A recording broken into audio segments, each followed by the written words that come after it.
Paz do Senhor esteja em vossos corações.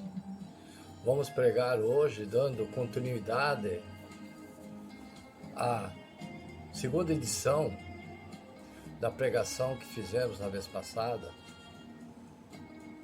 a visão da vida da mulher cristã.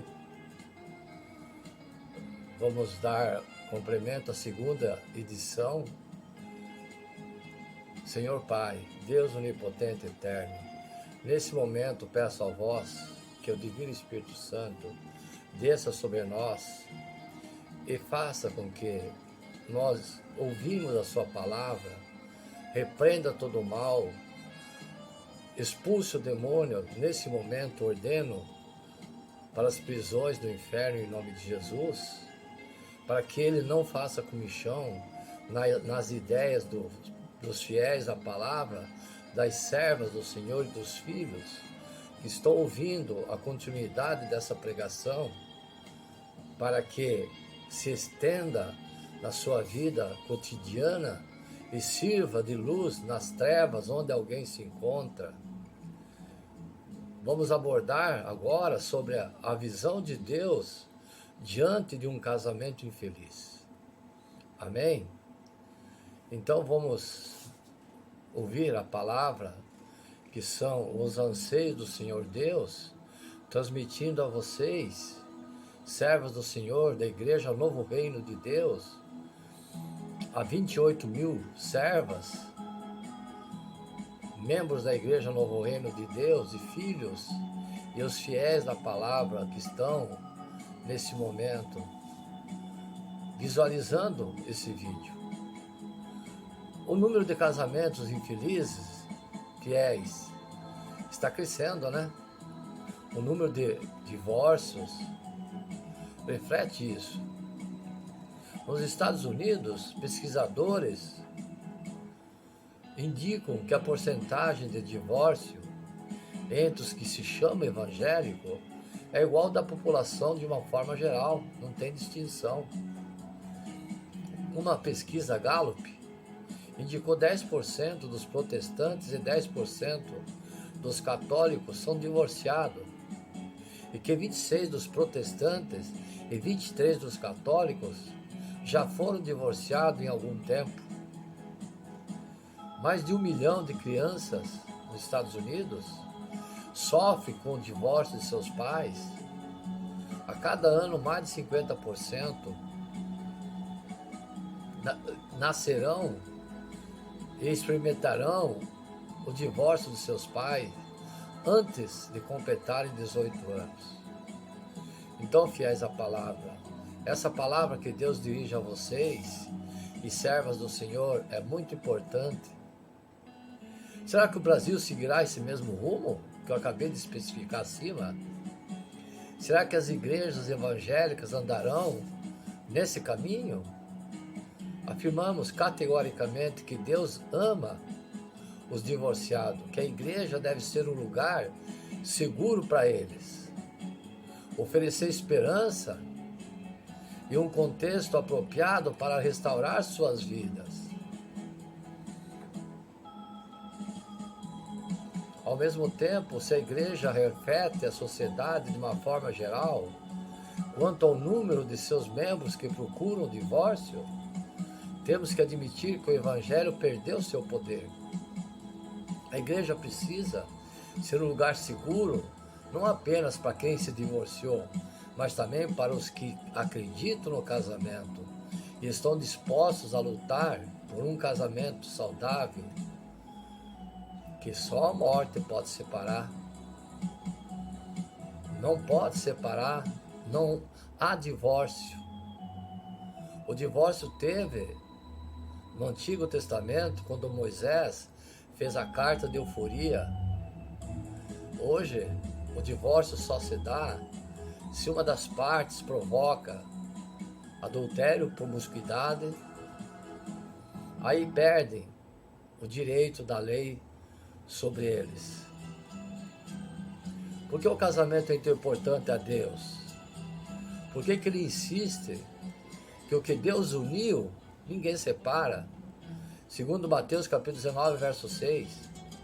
Os propósitos de Deus para o casamento incluem revelar a imagem e semelhança dele e seus propósitos em nos criar, abrindo um espaço para experimentarmos a comunhão que ele tem. Gênesis capítulo 1, versos 26 e 27. Resolver a solidão que aflige o homem desde antes da queda. Gênesis capítulo 2, verso 18. Dar a cada pessoa a oportunidade de formar uma nova família, principalmente aquele cuja família de origem era disfuncional. Isso no Antigo Testamento. Celebrar no ato sexual uma intimidade não apenas física, mas emocional e espiritual. Deus faz questão que esse ato expresse o verdadeiro amor entre os casais, pureza, aliança, pacto, reservando, por esta razão, para o casamento, dar-nos alguém com quem podemos ser transparentes, autênticos, sem experimentar a vergonha. O desejo dele é que possamos amar e ser amados sem medo, porque o verdadeiro amor expulsa o medo. 1 João capítulo 4, verso 18. Revelar a grandeza do amor de Cristo por nós, como sua noiva, a igreja. A história de Gênesis a Apocalipse enfatiza o amor de Jesus por sua noiva, a igreja. E nós recebemos o privilégio de ser o espelho desse amor. Sua aliança, sua fidelidade e seus propósitos eternos revelam-se no casamento. Dessa forma, não devemos ficar surpresos ao saber que o diabo empenha todos os seus esforços para acabar com casamentos saudáveis, prejudicando muito, tornando essa união numa relação intensamente infeliz para muitos casais. Se Deus, por sua vez, não fizesse um compromisso de aliança conosco no casamento, não teríamos chance de nos aproximar dos seus propósitos eternos. Um casamento saudável é realmente glorioso, e o infeliz pode tornar-se no inferno, destruindo não apenas o casal, mas a família, os filhos, e espalhando essa herança negativa às gerações seguintes. Débora era um caso de um amigo que trabalhava com restauração de vidas. Ela e o marido, Deus permitiu que ele fundasse o ministério, aprendeu que as dores das pessoas são reais e devem ser levadas a sério para que sejam restauradas. A empatia, chorar com os que choram e ajudá-los a desabafar, a liberar a dor e experimentar Jesus, levando essa dor sobre si, são partes fundamentais na restauração de pessoas feridas. Ao mesmo tempo, precisamos entender bem o propósito de Deus no sofrimento e não nos enganarmos em pensar que a felicidade das pessoas é o supremo alvo da vida ou do ministério.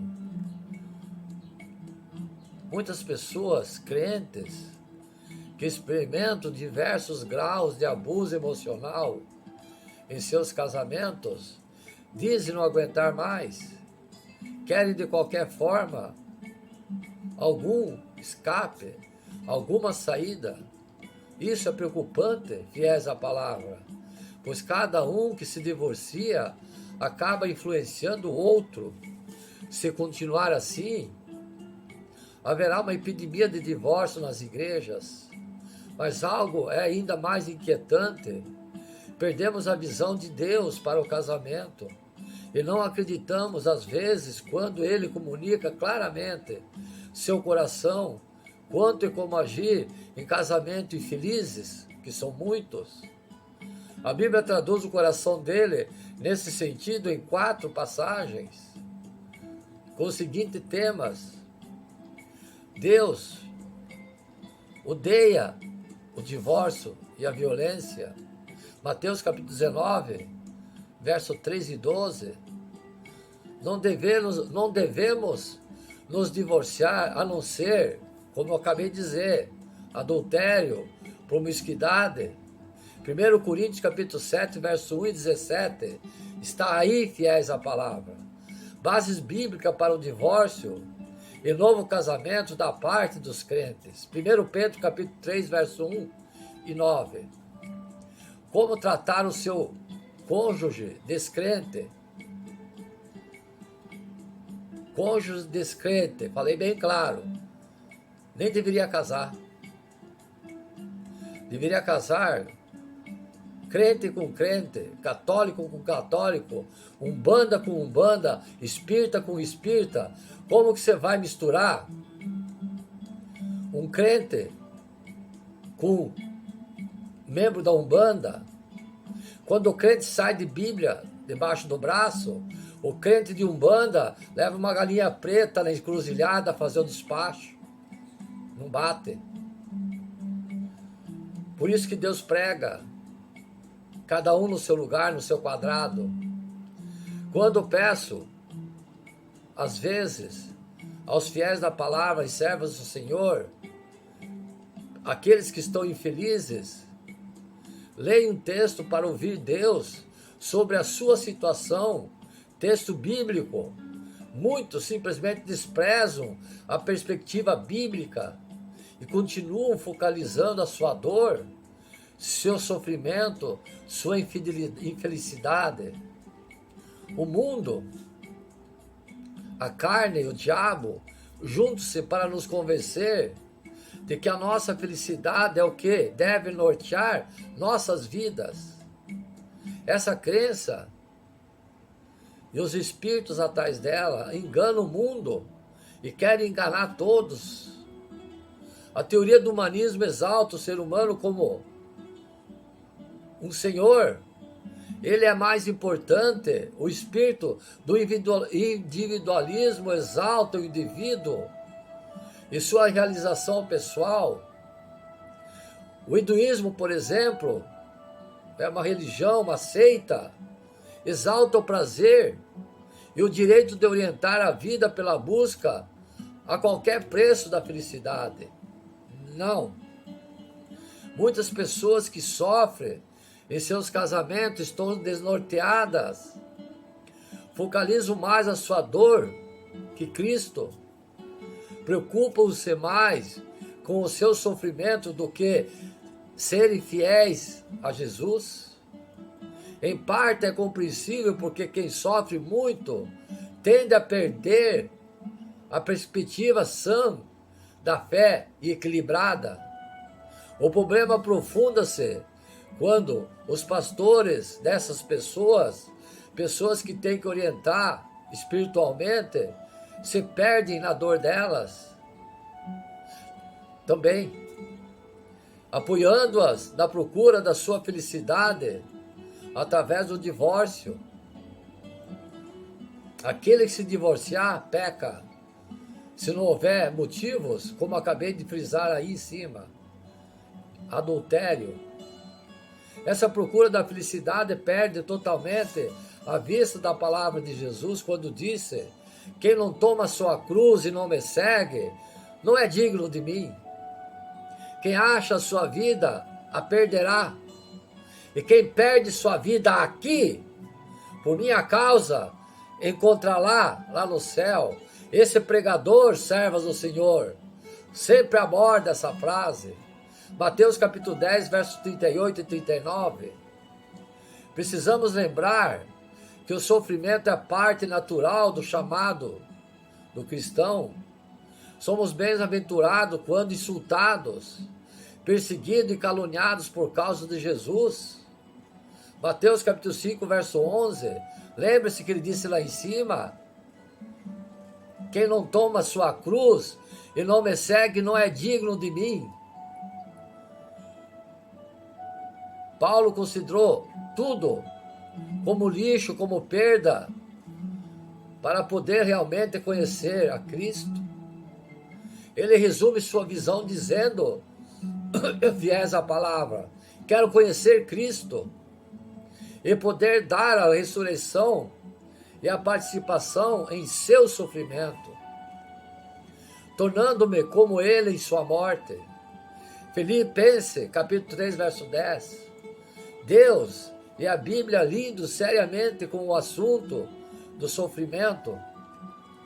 Um livro inteiro da Bíblia é dedicado ao sofrimento injusto de Jó. Os salmos expressam com muita honestidade a dor, o sofrimento do salmista.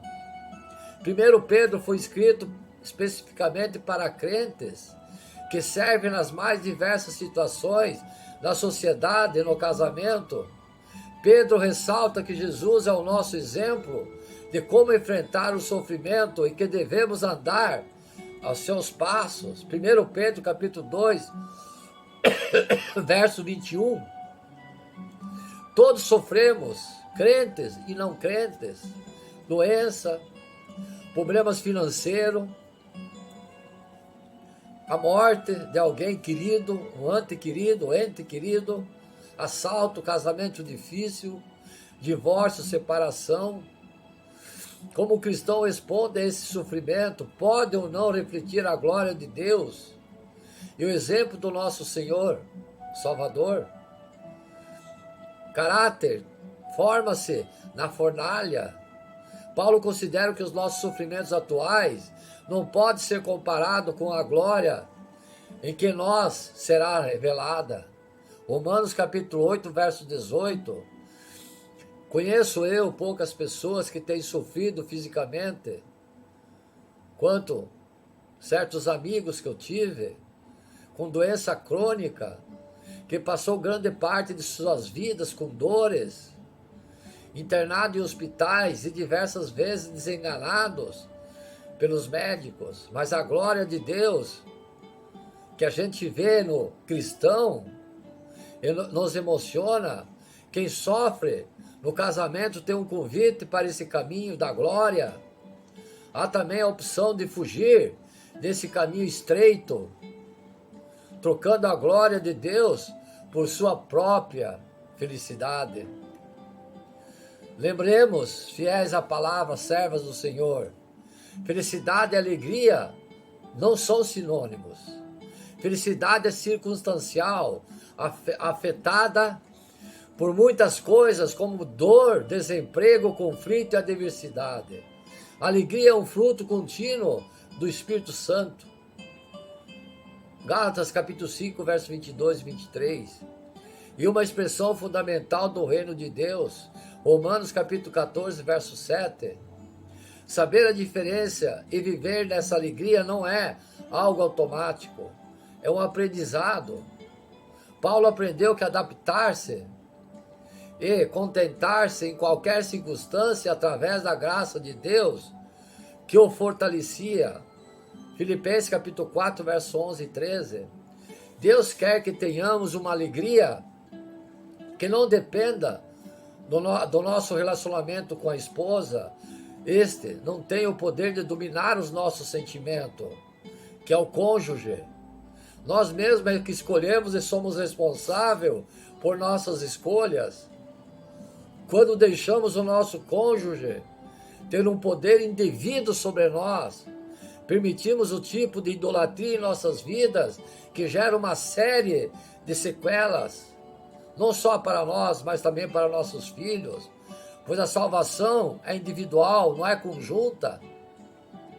Isso significa que Deus não se importa com o nosso sofrimento, que Ele não dá ouvidos aos nossos clamores, de maneira alguma. As Escrituras nos falam constantemente do amor de Deus, da sua misericórdia, da sua bondade infinita e da sua compaixão.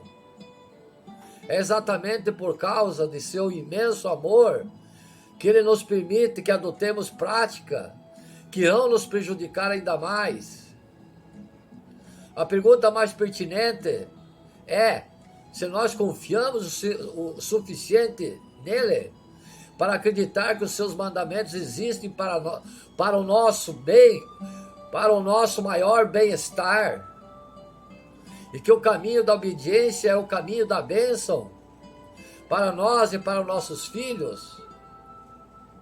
Vamos ver rapidamente, então, o intuito das passagens que falam da visão divina sobre como agimos nos casamentos infelizes. Vamos iniciar por 1 Coríntios capítulo 7, que fala especificamente de pessoas crentes casadas com descrentes. Evitem. Aqui Deus chama o cônjuge cristão a olhar para o casamento à luz da eternidade. O alvo não é se realizar, alegre ou sentir-se bem. O alvo é a salvação do cônjuge e a santificação de seus filhos. Se o cristão procura o divórcio quando o cônjuge não quer ou quando não há motivo, o crente não terá bastante razão para sentir-se ferido, magoado e amargurado, não apenas com o cônjuge, mas também com Deus e com a igreja, que apoia o divórcio, se for o caso. Quanto aos filhos, alguém pode até achar que eles viverão muito melhor longe de seu pai ou de sua mãe, que não seja crente. Deve evitar. Com certeza, se houver violência no lar, uma separação temporária seria indicada. Mas os efeitos negativos disso nos filhos são bem documentados. Também existe um impacto sério no mundo espiritual, revolta, fé enfraquecida. Quando Paulo fala que o cristão deve ficar casado para que os filhos sejam santificados, 1 Coríntios capítulo 7, verso 14, eu entendo, fiéis à palavra e servas, que quando o cristão honra a aliança do casamento, obedece a Deus e se comporta com fidelidade e amor num contexto difícil, os filhos ganham uma herança espiritual abençoada e que de outra forma não poderiam adquirir. Se houver a quebra da aliança, o afastamento dos planos de Deus, a procura da sua própria felicidade acima de qualquer coisa, também será transmitida uma herança no mundo espiritual para seus filhos, porém, amaldiçoada, e eles irão pagar. Os pais, às vezes, sogros, tiveram casamentos bem difíceis, sofrem muito, mas a herança que nós devemos ter é a visão que temos do casamento e de que ele permanece até que a morte nos separa, ditado pelo Senhor. Temos que se fortalecer tremendamente nos momentos que lidamos também com dificuldade.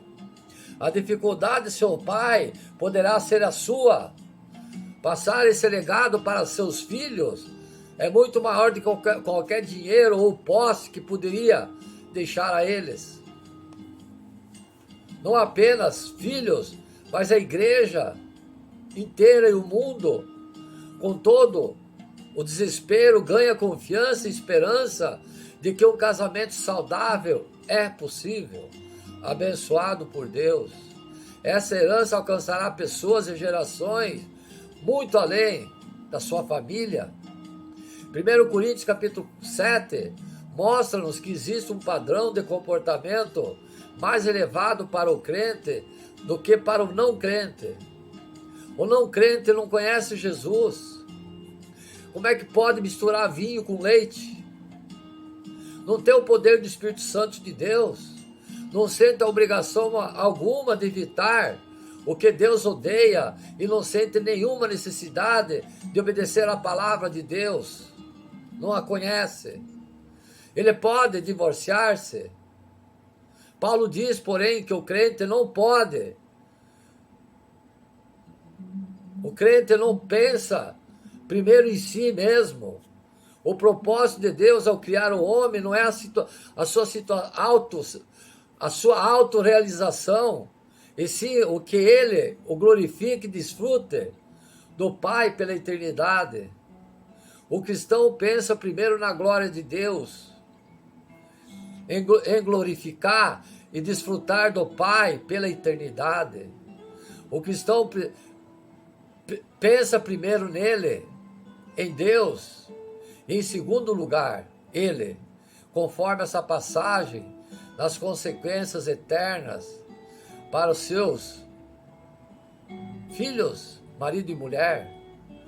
Por incrível que pareça, nas passagens indicadas no artigo, Jesus, Paulo e Pedro não mencionam sobre a felicidade da pessoa num casamento difícil.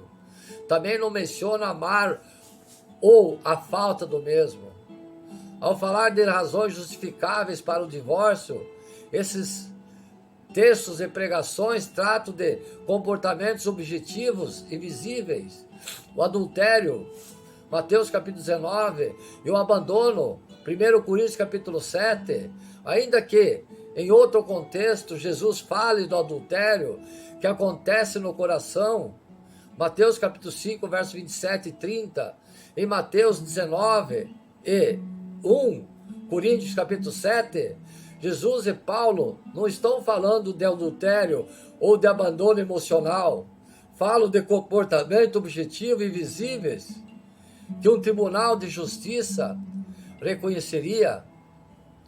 Jesus, Paulo e Pedro não fazem alusão de como uma pessoa não crente trata seu marido ou seu cônjuge. Não se refere ao abuso físico ou emocional. O profeta Malaquias, sim, indica que Deus odeia o divórcio e a violência. Uma pessoa casada com um cônjuge violento deve tomar as medidas necessárias para se proteger, ou melhor, não casar, colocando limites saudáveis e afastando-se dele quando agir de forma violência, ou melhor, não casar. Tanto que você escolhe o seu caminho, se é o caminho do bem ou o caminho do mal. O que você plantar, ceifará. Se alguém não consegue se proteger da violência do seu cônjuge, crente ou não crente, talvez precise separar-se. Como? Se a lei divina não permite, não case. Infelizmente, pessoas crentes também podem ser abusivas. Sim, quase sem exceção, abusadores foram vítimas de abuso no passado, ou provavelmente na infância. A igreja e o cônjuge abusado precisam reconhecer isso e procurar de uma forma tratamento para seus problemas. Ao mesmo tempo, se o abusador for resistente e trata-se de uma prioridade de dar apoio para o cônjuge e os filhos que continuem a sofrer atos de violência, a igreja nunca pode estipular que se submeter à forma de violência seja parte do que significa o submisso dentro do casamento. Não. Se o abusador for membro da igreja, é preciso confrontá-lo e corrigi-lo, seguindo os passos de Mateus capítulo 18, verso 15 e 17, que pode, na pior das hipóteses, chegar à disciplina imposta das igrejas. Ela deve ser um lugar seguro, onde pessoas abusadas podem falar a verdade sobre suas vidas, seus relacionamentos e receber a proteção e o apoio necessário.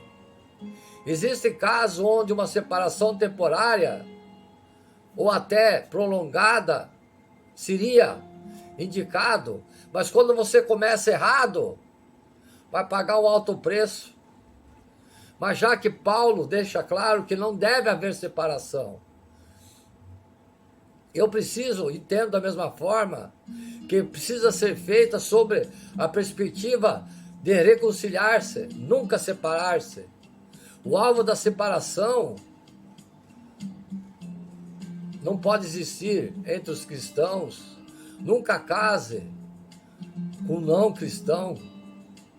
O motivo da separação é a proteção emocional e física da pessoa abusada, visto que na separação temporária haverá maiores chances de cura e crescimento da parte de ambos os cônjuges, para que o casamento se restaure.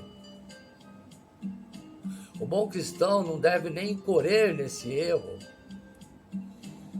Aonde você procura o erro, você acha. E às vezes não tem conserto. Se você peca, você procurou o pecado. Então, não case. Quando um casamento é tão penoso a ponto de um cônjuge agir como se fosse seu inimigo, sendo ele crente ou não, precisamos voltar às palavras de Jesus sobre como tratar nossos inimigos, em Mateus capítulo 5, versos 43 e 48, e Lucas capítulo 6, versos 27 e 36.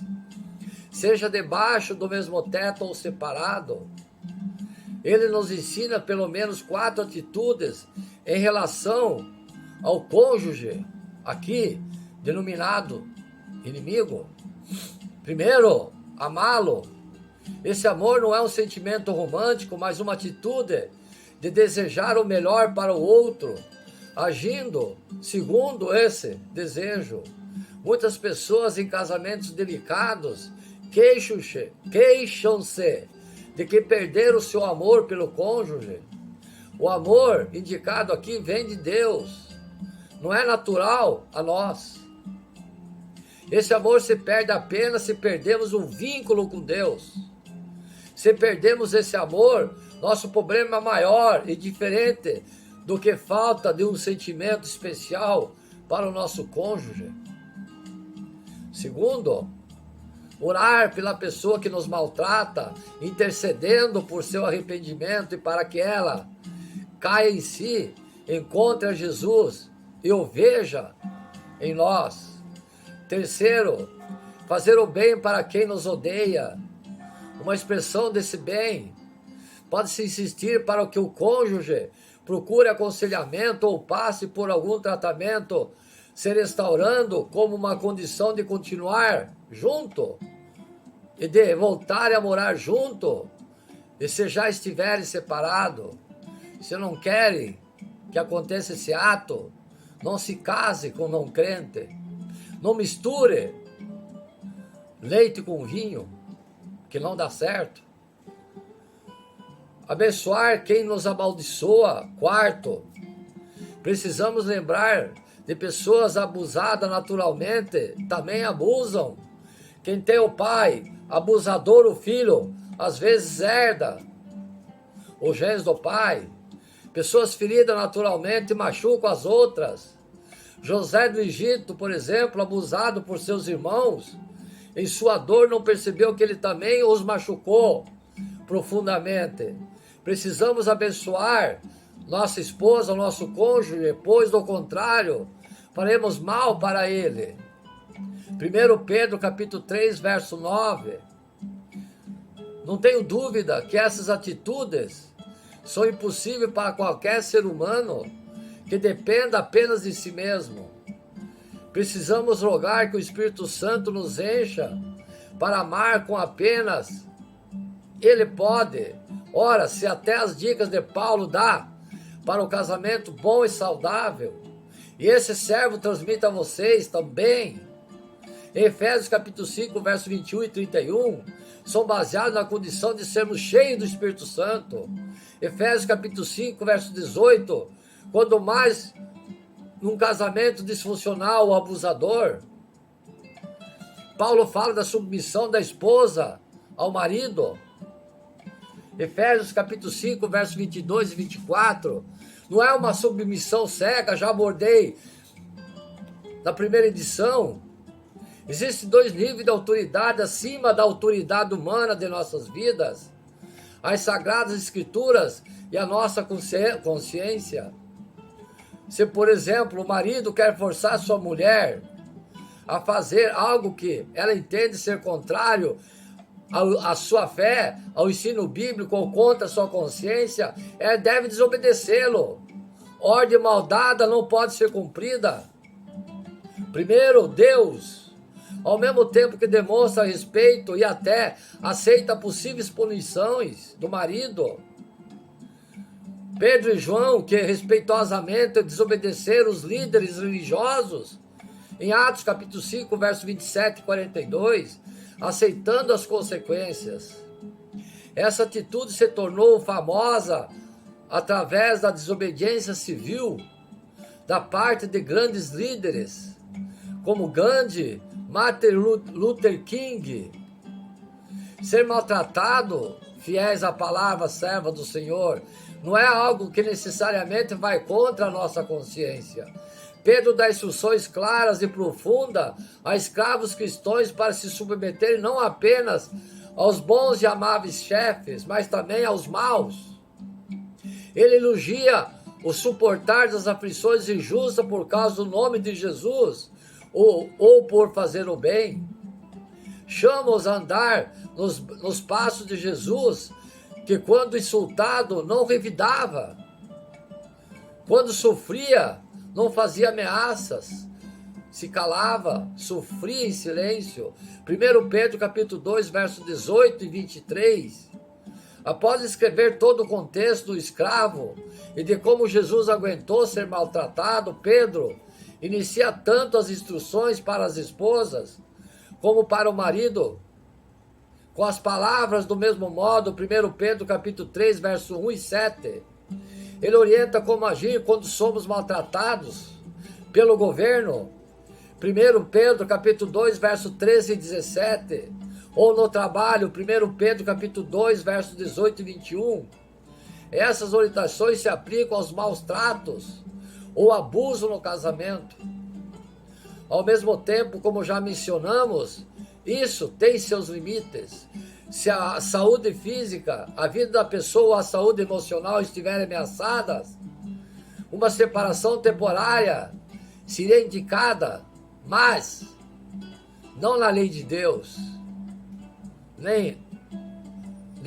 somente a morte os separe. Retomando o ensino bíblico para o casamento em crise, Jesus enfatiza que Deus uniu e ninguém deve separar. Mateus capítulo 19, verso 6. A aliança do casamento se dá em 3 pessoas: Deus, um homem e uma mulher. Em primeiro lugar, divórcio vai ser contra a natureza de Deus. Já frisei várias vezes nessa palavra. Contra o caráter dele, contra demonstrar que somos parte de um povo fiel que cumpre sua palavra e mantém a sua aliança.